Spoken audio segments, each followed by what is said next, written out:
Les parcs Disney ne se contentent pas de proposer des manèges, ils offrent des attractions au sens fort du terme. Chaque expérience est pensée comme un voyage narratif, le visiteur devient acteur d'une histoire soutenue par des décors saisissants, des technologies de pointe et une musique soigneusement orchestrée. Ça s'est passé un 2 septembre 1979. Ça s'est passé en...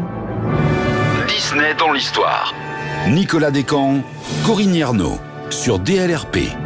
Hé les amis, gardez bien les mains et les bras à l'intérieur du wagonnet et restez toujours assis. Et accrochez-vous à votre chapeau et à vos lunettes, car cette randonnée promet d'être la plus dingue de l'Ouest. Bonjour Corinne, l'ouverture d'une nouvelle attraction est toujours une étape majeure et en ce qui concerne celle dont nous allons parler, on peut la qualifier d'exceptionnelle. Bonjour Nicolas, 2 septembre 1979, c'est une plongée au milieu de la ruée vers l'or dans l'Ouest américain qui nous attend avec l'ouverture de Big Thunder Mountain. On peut dire qu'il s'agit d'un véritable tournant dans l'histoire des montagnes russes.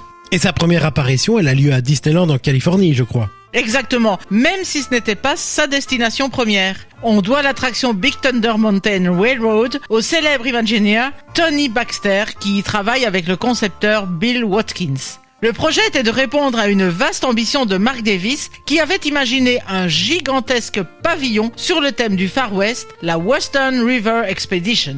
Un projet qu'il comptait implanter dans le parc Magic Kingdom en Floride. Le complexe aurait été composé de plusieurs attractions, dont une montagne russe, mettant en scène un train de mine enfoui. Toutefois, en raison du coût élevé du projet, surtout après la construction de Pirates des Caraïbes en 1973, Baxter eut l'idée de ne garder que l'attraction du train de mine pour en faire une expérience autonome dans le parc Disneyland.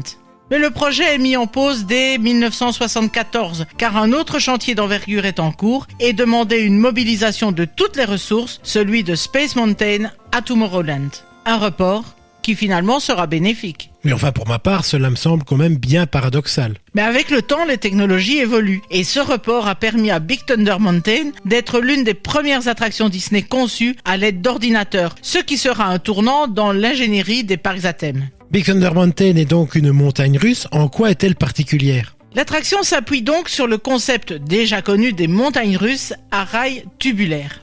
Ce type de technologie avait déjà été inauguré par Disney en 1959 avec le Matterhorn Bobsleds. Mais cette fois, l'immersion est renforcée par l'aspect décoratif que donne une montagne bien réelle. Destinée à remplacer Mine Train Through Nature's Wonderland entre Fantasyland et les Rivers of America, il fallait résoudre une double difficulté. Renforcer l'effet réaliste tout en s'accordant dans l'univers féerique voisin. Cela a conduit à une montagne de teinte magenta, aux roches érodées, striées, presque sucrées dans leur apparence, qui s'harmonise avec les courbes douces et les couleurs pastel de Fantasyland. On croirait presque voir une montagne de bonbons, mais qui ne trahit pas l'identité de la zone western. Notons que certains éléments du décor proviennent directement de l'ancienne attraction, réutilisés pour enrichir le réalisme du paysage. Justement, au niveau visuel, que va donc découvrir exactement le public ce 2 septembre 1979 ? Bien, le parcours débute à la gare extérieure, une caractéristique unique de la version californienne d'ailleurs. Une fois embarqués, les visiteurs s'engagent dans un tunnel sombre peuplé de chauves-souris avant d'affronter la première montée qui les mène à travers une caverne ornée de stalactites.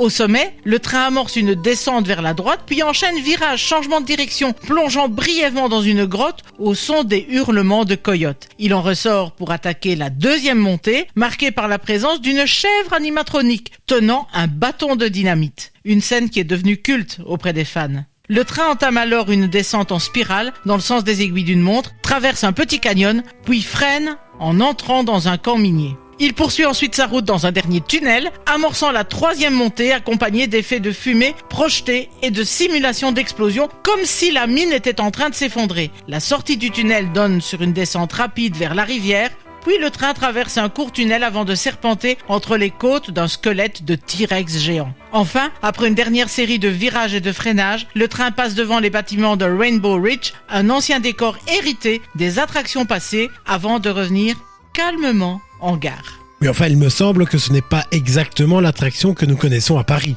Effectivement, mais bien que chaque parc Disney décline Big Thunder Mountain selon ses spécificités, le récit de base reste similaire. Nous sommes à la fin du 19e siècle, une veine d'or est découverte dans une montagne du sud-ouest américain, provoquant un essor fulgurant d'une ville minière du nom de Rainbow Ridge en Californie. Oui, ça, c'est Thunder Mesa à Paris. Et Tumbleweed en Floride, sous l'autorité d'un propriétaire avide du nom de Barnabas Bullion, Henry Ravenswood à Paris. L'activité minière prospère, alimentée par une ligne de train spécialisée dans le transport de minerais. Mais les colons ignorent que la montagne est un lieu sacré pour les Amérindiens et qu'elle est maudite. Leur profanation déclenche une catastrophe surnaturelle, un tremblement de terre en Californie et à Paris, un tsunami à Tokyo ou une crue soudaine en Floride, ce qui détruit la ville et provoque son abandon. Pourtant, voilà que les trains se mettent à circuler seuls, sans conducteur autour de la montagne. C'est ainsi que Big Thunder Mountain Railroad devient une expérience mystique pour les visiteurs qui embarquent dans des locomotives possédées. Notons que l'histoire complète, bien que connue, n'est jamais racontée explicitement aux visiteurs. Et donc, l'attraction a été transportée dans d'autres parcs. Le 15 novembre 1980, le parc floridien accueille enfin l'attraction. Contrairement à la version californienne, celle de Floride va puiser son inspiration dans les formations rocheuses de Monument Valley, ce qui se traduit par un paysage plus anguleux, aux teintes terre cuite. Autre particularité, une transition géographique fluide est perceptible le long de la Rivers of America, qui relie les ambiances de Haunted Mansion à celles de l'Ouest sauvage avec Big Thunder Mountain. Le 4 juillet 1987, une version semblable s'ouvre à Tokyo. Des expériences assez semblables dans les différents parcs donc, il me semble pourtant que la version parisienne est un peu plus particulière. On peut le dire, parmi les montagnes emblématiques des royaumes Disney, la version de Disneyland Paris se dresse comme un chef-d'œuvre à part. Tout d'abord, ce qui la rend unique en son genre, c'est qu'elle ne s'installe pas au creux d'un canyon ou au bord d'une ville fantôme, mais c'est au cœur d'une île mystérieuse que le grondement des wagonnets résonne. Les voyageurs embarquent depuis une gare continentale aux aires de bureaux miniers du 19e siècle. Aussitôt, leur train s'enfonce sous les eaux dans un tunnel obscur qui les mène vers l'île. À la sortie du tunnel, la lumière jaillit, révélant un décor sculpté dans les teintes ocre et magenta de l'Ouest sauvage. La course folle commence et les roues éclaboussent des jets d'eau puissants. L'humour n'est jamais loin. 2 ânes affamés, une chèvre chapardeuse, une chemise envolée sur une corde à linge, des détails pleins de malice qui rythment l'ascension suivante, entre outils abandonnés et châteaux d'eau rouillés. Mais la montagne ne pardonne pas.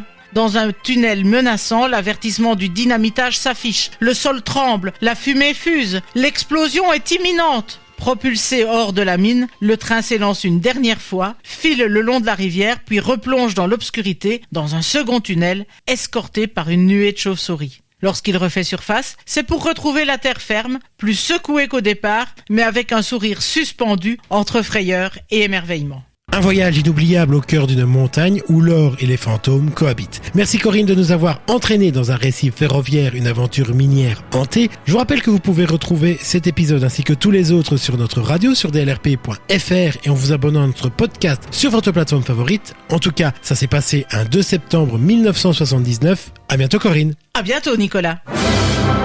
Rendez-vous samedi prochain pour un nouvel épisode de Ça s'est passé en sur DLRP.